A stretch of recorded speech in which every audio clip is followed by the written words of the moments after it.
দীর্ঘ প্রায় ৩ যুগ ধরে আমাদের দেশের বিনোদন জগৎকে অক্টোপাসের মতো জাপটে ধরে আছে ভারতীয় সিরিয়াল। বিশেষ করে আমাদের মা খালাদের নিত্যদিনের একটি রুটিন হয়ে গিয়েছে এই ভারতীয় সিরিয়ালগুলোর নেতিবাচক প্রভাব আমাদের সমাজে বেশ দাঙ্গা সৃষ্টি করছে, যেমন স্বামী স্ত্রীর ঝগড়া, বউ শাশুড়ির কুটচাল ইত্যাদি, যার ফলে আমাদের সমাজেও ডিভোর্স, পরকীয়া ব্যাপক হারে বাড়ছে। অন্যদিকে পাকিস্তানের গল্পগুলো একেবারে বাস্তবসম্মত, আমাদের দৈনন্দিন জীবনে ঘটে যাওয়া বিষয়গুলি তাদের ড্রামায় ফুটিয়ে তোলা হয়। তো আজকের এই ভিডিওতে আমরা এমন 10টি পাকিস্তানি ড্রামা আপনাদেরকে সাজেস্ট করব যা দেখলে আপনি ভারতীয় সিরিয়ালের কথা একদম ভুলে যাবেন। তো চলুন শুরু করা যাক। কাবি মে কাবি তুম দীর্ঘ প্রায় 1 দশক পর ফাহাদ মোস্তফা ড্রামাতে কামব্যাক করে 2024 সালের সবথেকে জনপ্রিয় পাকিস্তানি ড্রামাটি উপহার দিয়েছেন। তার সাথে ছিলেন পাকিস্তান, ভারত এবং বাংলাদেশের জাতীয় ক্রাশ হানিয়া আমির। এই ড্রামাটি ব্লকবাস্টার হওয়ার মূল রহস্য মোস্তফা সারজিনা জোটের খুনসুটি প্রেম। যাই হোক, বদল মাহমুদের পরিচালনায় এআরওয়াই ডিজিটাল চ্যানেলে 34 পর্বের এই ধারাবাহিকের প্রচার শুরু হয় গত জুলাই মাস থেকে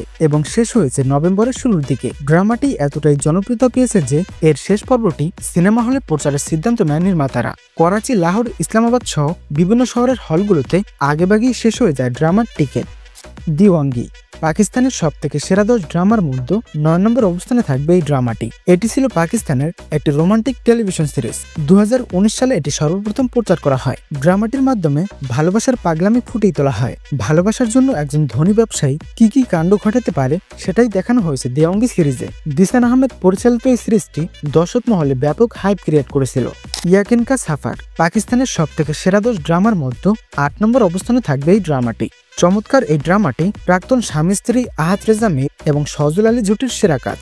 তবে নাটকটি পুরোপুরি গল্পের উপর ভর করলেও আহাত রেজা তার ক্যারিয়ারের সেরা পারফরমেন্স দিয়েছেন এই ড্রামাটিতে।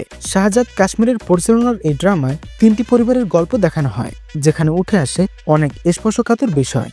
ইশক মুর্শিদ পাকিস্তানের সবথেকে সেরা 10 ড্রামার মধ্যে 7 নম্বর অবস্থানে রয়েছে এই ড্রামাটি। তাছাড়া 2023 সালে পাকিস্তানের সবথেকে জনপ্রিয় ড্রামা ছিল এটি।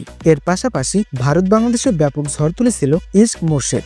এই রোমান্টিক নাটকটিতে প্রধান ভূমিকায় ছিল বিলাল আব্বাস খান ও ডুরফেশিয়ান সেলিম। সিনেমার কাহিনী আবর্তিত হয় এক রাজনীতিবিদের ছেলেকে নিয়ে। ছেলেটি এমন একটি মেয়ের প্রেমে পড়ে যায় যে কিনা দুর্নীতিগ্রস্ত রাজনীতিকে প্রচুর পরিমাণে ঘৃণা করে। মেয়েটির মন জিতে নেওয়ার জন্য সাধারণ মানুষের ছদ্মবেশ ধারণ করেছিলেন গল্পের নায়ক। ফারুক রিন্দের পরিচালনার এই ড্রামাটি দর্শক জনপ্রিয়তায় বছরের হাইয়েস্ট টিআরপি অর্জন করে। পারিজাত পাকিস্তানি মডার্ন টাইমস ড্রামার মধ্যে এটিকে একটি বেস্ট ড্রামা ধরা হয়। অথচ এই নাটকের গল্পের প্রথম 2টি এপিসোড দেখার পর তারকা আহমদ আলী আকবর এটিকে রিজেক্ট করে দেয়। তবে পরবর্তীতে সে রাজি হয়ে যায় এবং ফলাফল হিসেবে পায় তার ক্যারিয়ারের সেরা আইকনিক ক্যারেক্টারটি। 2021 সালের 20 জুলাই থেকে এই ড্রামাটি সম্প্রচার করা হয়। এই ড্রামায় একজন ইনোসেন্ট এবং সেন্সিটিভ মানুষের গল্প বলা হয়, যিনি তার প্রেম এবং প্রত্যেক জীবনে ব্যালেন্স করে চলছে।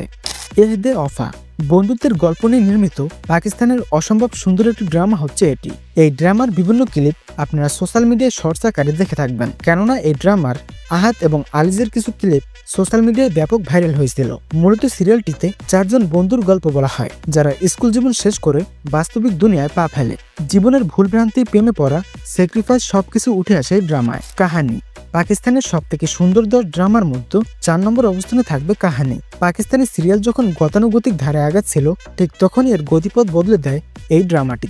আর এই ড্রামার মধ্য দিয়ে ফিরোজ খান রাতারাতি জনপ্রিয় হয়ে ওঠে। সিনেমার গল্প আবর্তিত হয় এক বোনকে ঘিরে, যে তার ভাইয়ের মৃত্যুর প্রতিশোধ নিতে চায়। যাই হোক, ড্রামাটির প্রতিটি এপিসোড হাজির হয় এক একটি চমক নিয়ে। আলিফ পাকিস্তানের ড্রামা ইতিহাসের অন্যতম মাস্টারপিস ড্রামা বলা হয় এই আলিফ ড্রামাকে। তাছাড়া শ্রুতিমধুর রোমান্টিক এই নাটকটি দর্শকদের এক অন্য জগতে নিয়ে যাবে। বিশ্বাস ও নিজেকে খুঁজে পাওয়ার গল্প বলা হয় এই সিরিজে, যেখানে মমিন এবং মমিনের জীবনকে ঘিরে এগিয়েছে একটি সুন্দর গল্প। জীবনের প্রতি অনাস্থা এসে গেলে নতুনভাবে বেঁচে থাকার অনুপ্রেরণা যোগায় এই সিরিজ। মেরে পাস তুম হো পাকিস্তানের সবথেকে সুন্দর এবং জনপ্রিয় ড্রামার মধ্যে 2 নম্বর অবস্থানে থাকবে এই নাটকটি। তাছাড়া পাকিস্তানের হাইয়েস্ট টিআরপি অর্জনকারী নাটক হচ্ছে এটি।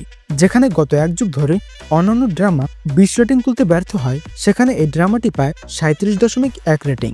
মানে বুঝতেই পারছেন এই ড্রামাটি কতটা হাইপ ক্রিয়েট করেছিল। যাই হোক, এই সিরিজে মধ্যবিত্ত একজন মানুষের গল্প বলা হয়। সে তার স্ত্রীকে ব্যাপক ভালোবাসত, কিন্তু শুধুমাত্র টাকার জন্য তাকে ছেড়ে যায় তার স্ত্রী। জিন্দেগি গুজার হে, এক যুগ আগের এই সিরিয়ালকে পাকিস্তানের ইতিহাসের সর্বকালের সেরা এবং সুন্দর ড্রামা বলা হয়। এত চমৎকার সিরিয়াল এখন পর্যন্ত উপমহাদেশে তৈরি হয়নি। তো আপনারা কারা কারা এই সিরিয়ালটি দেখেছেন তারা অবশ্যই কমেন্টের মাধ্যমে জানাবেন। তো বন্ধুরা, এই ছিল আমাদের আজকের এই ভিডিওটি ভালো লাগলে অবশ্যই চ্যানেলটিকে সাবস্ক্রাইব করে আমাদের পাশেই থাকবেন। ধন্যবাদ।